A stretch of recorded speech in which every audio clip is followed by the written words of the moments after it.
Supply হয়, সাপ্লাইটা করে কে? একে স্টিমুলাস সাপ্লাই করে ডিআরজি। কোথায় অবস্থিত? এই পুরোটার নাম হচ্ছে ডিআরজি।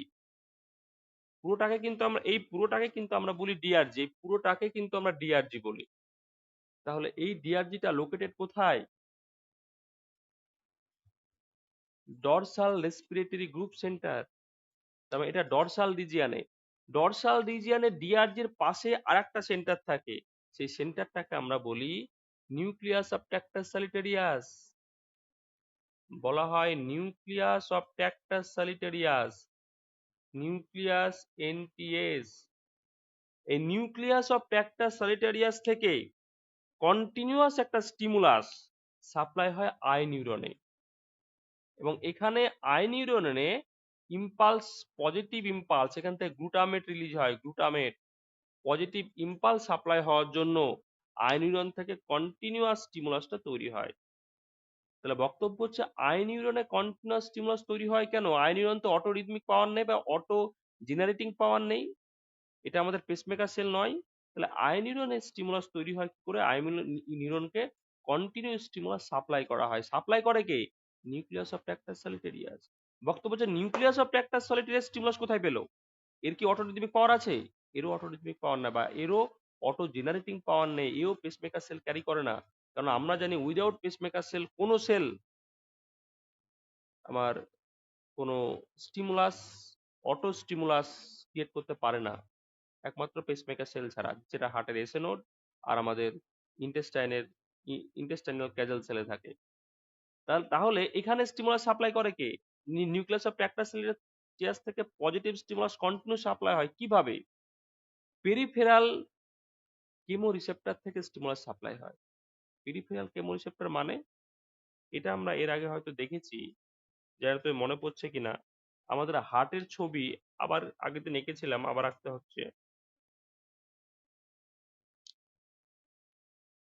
হার্ট থেকে যে আমাদের বেরিয়ে আসে অ্যাওর্টা, হার্টের যে স্ট্রাকচারে আমরা জানি, এটা যদি অ্যাওর্টার ছবি হয়, এটা যদি আমরা হার্টের ছবি আঁকি,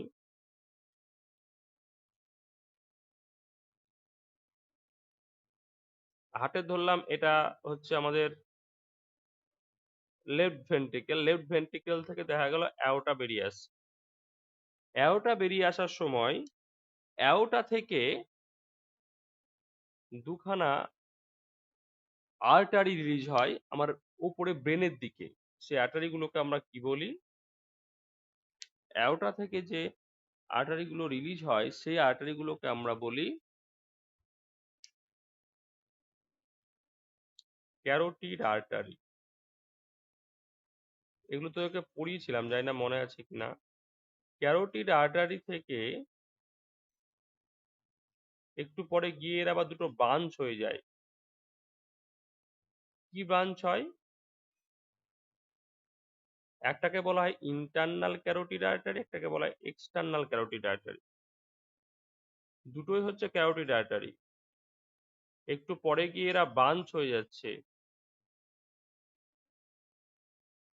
ব্রাঞ্চ হয়ে গিয়ে ইন্টারনাল ক্যারোটিড আর্টারি আর এক্সটার্নাল, এইটাকে বলা হয় ইন্টারনাল, এটাকে বলা হয় এক্সটার্নাল। হুম। তো ইন্টারনাল আর এক্সটার্নাল যে ক্যারোটিড আর্টারি তৈরি হয়, তার মধ্যে ইন্টারনাল ক্যারোটিড আর্টারিতে একটা বাল্জ রিজিয়ন থাকে। এই বাল্জ রিজিয়নটাকে আমরা বলি ক্যারোটিড সাইনাস। আর এই ইন্টারনাল ক্যারোটিড আর্টারি আর এক্সটার্নাল ক্যারোটিড আর্টারির মাঝে এখানে যে জয়েন্টের জায়গা থাকে, এই জায়গায় করে এখানে একটা বাল্জ লাইক স্ট্রাকচার থাকে। এখানে একটা বাল্জ লাইক স্ট্রাকচার ক্রিয়েট করে, এরকম এরকম একটা বাল্জ লাইক স্ট্রাকচার ক্রিয়েট করে। এই বাল্জ লাইক স্ট্রাকচারটাকে আমরা বলি ক্যারোটিড বডি। এখানে যে বাল্জ লাইক স্ট্রাকচার তৈরি হয়, এটাকে বলে ক্যারোটিড বডি। আর একটা বাল্জ লাইক স্ট্রাকচার হয় অ্যাওর্টার ঠিক নিচে, এটাকেও বলা হয় অ্যাওর্টিক বডি। এইভাবে পেরিফেরাল সিস্টেমের মধ্যে দুটো স্পেশাল স্ট্রাকচার থাকে, একটাকে বলা হয় ক্যারোটিড বডি, একটাকে বলা হয় অ্যাওর্টিক বডি। এগুলোর স্পেশাল বৈশিষ্ট্য হচ্ছে এরা কেমোসেন্সর সেল। কেমোসেন্সর এরা ব্লাডের ক্ষেত্রে তিনটে কেমিক্যাল স্টিমুলাস এরা সেন্স করতে পারে। কি কি তিনটে কেমিক্যাল সেন্স? একটা হচ্ছে blood pH low, low blood pH মানে acidic condition, partial oxygen pressure low, আর partial carbon dioxide pressure increases.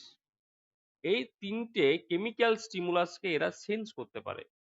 তিনটে কেমিক্যাল স্টিমুলাস সেন্স করার পর এই স্টিমুলাসটাকে ওরা পাঠায় ব্রেনে। এদের মধ্যে পেরিফেরালে যে কেমো রিসেপ্টর গুলো থাকে তারা তারা কি বললাম, এটাকে বলছি অ্যাওর্টিক, এটা হচ্ছে ক্যারোটিড বডি, এটাকে আমরা বলছি ক্যারোটিড বডি, এটাকে বলছি ক্যারোটিড বডি, এটাকে বলছি aortic body, carotid body aortic body. এবার কি হয়, ক্যারোটিড বডি থেকে একটা, এখানে যখনই স্টিমুলাস এখান থেকে কে নিয়ে যায়, স্টিমুলাস এখান, ক্যারোটিড বডি আমি কি বললাম, যখনই ব্লাড পিএইচ লেভেল কমে যায়, যখনই পার্শিয়াল অক্সিজেন প্রেশার কমে যায়, যখনই পার্শিয়াল কার্বন ডাইঅক্সাইড প্রেশার বেড়ে যায়, একমাত্র তখনই কি হয়, এই অ্যাওর্টিক বডি বা ক্যারোটিড বডিটা এক্সাইটেড হয়। এর মধ্যে কি থাকে বললাম, কেমিক্যাল সেন্সর সেল থাকে। মেনলি এরা অ্যাক্টিভেট হয় যখন পার্শিয়াল অক্সিজেন প্রেশার কমে যায়, সাধারণত মেনলি এটাতে অ্যাক্টিভেশন বেশি হয়। এই পরিস্থিতিতে এরা অ্যাক্টিভেট হয় এবং অ্যাক্টিভেশনটা কি করে, কিছু অ্যাফারেন্ট নার্ভের থ্রু দিয়ে ব্রেনে ট্রান্সমিটেড হয়। কিভাবে যায়, এখান থেকে ক্যারোটিক বডি থেকে যে নার্ভটা যায় সে নার্ভটাকে আমরা বলি নাইন বা গ্রাসোফেরিঞ্জিয়াল নার্ভ, আর অ্যাওর্টিক বডি থেকে যে নার্ভটা যায় সেই নার্ভটাকে আমরা বলি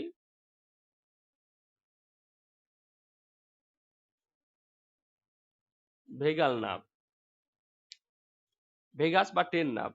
এবার বক্তব্য হচ্ছে, আমাদের নর্মাল আর্টারিতে সবসময় একটা কার্বন ডাইঅক্সাইডের প্রেশার কাজ করে, একটা পার্শিয়াল কার্বন ডাইঅক্সাইড প্রেশার কাজ করে, যার নর্মাল ভ্যালু কত, নর্মাল ভ্যালু হয় 40। আমরা জানি পি কার্বন ডাইঅক্সাইড এর নর্মাল ভ্যালু হচ্ছে 40 মিলিমিটার অফ এইচজি।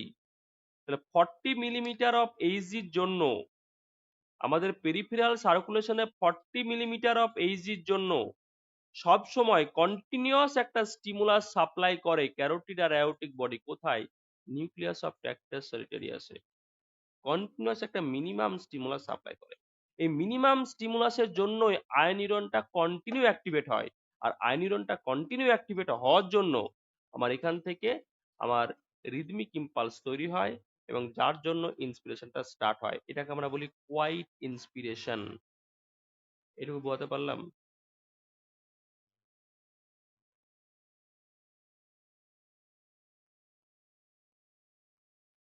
আমাদের যে ভিআরজি পার্টটা, সেই ভিআরজির মধ্যে তিনখানা সেন্টার ধরা হয়।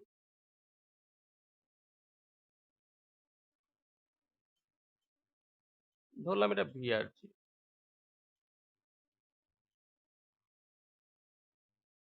এখানে তিনখানা সেন্টার থাকে। একটাকে বলা হয় ইন্সপিরেটরি সেন্টার, একটাকে বলা হয় এক্সপিরেটরি সেন্টার, আর একটাকে বলা হয় প্রি বোর্জিঞ্জার কমপ্লেক্স। এটা হচ্ছে প্রি বোর্জিঞ্জার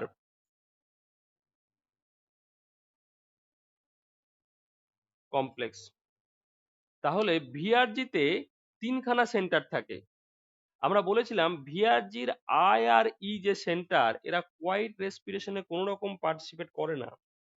একমাত্র ফোর্সফুলি যখন রেসপিরেশন হয়, একমাত্র তখনই ভিআরজির ইন্সপিরেশন আর এক্সপিরেশন পার্টিসিপেট করে।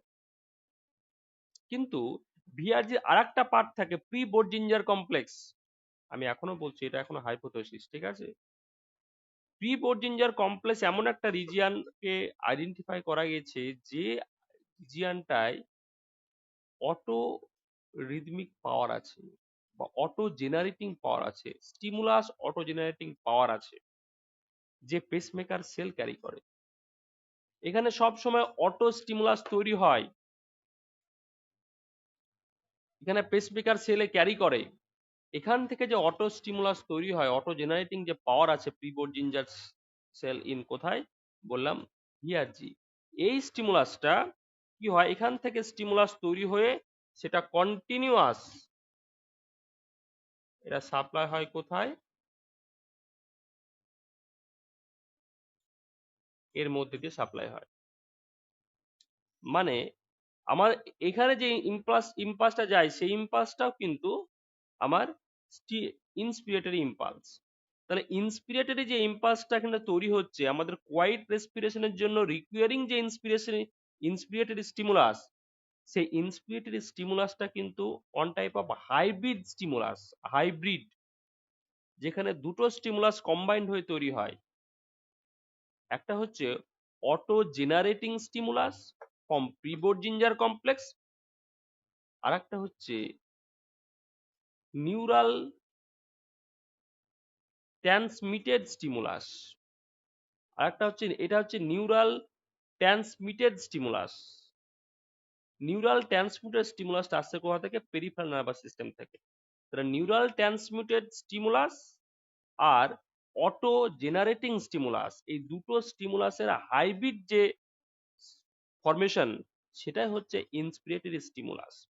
যে ইন্সপিরেটরি স্টিমুলাসটা আমাদের ইন্টারকাস্টাল নার্ভ আর ফেনিক নার্ভ দুটো থ্রু দিয়ে আমার ডায়াফ্রাম আর এক্সটার্নাল ইন্টারকাস্টাল মাসলের উপর কাজ করে এবং ফাইনালি কোয়াইট ইন্সপিরেশন শুরু হয়। অটোরিদমিক পাওয়ার জন্য 2 সেকেন্ড পর অটোমেটিক্যালি স্টিমুলাসটা অফ হয়, আর অটোরিদমিক পাওয়ার জন্য আর এই মেকানিজমের জন্য 2 সেকেন্ড পর অফ হয়ে যায়। তার জন্য আবার এর পরেই আমার ইন্সপিরেশনের ঠিক জাস্ট পরেই শুরু হয়ে যায় এক্সপিরেশন। এই ঘটনাটা হচ্ছে আমার নর্মাল কোয়াইট ব্রিদিং মেকানিজম।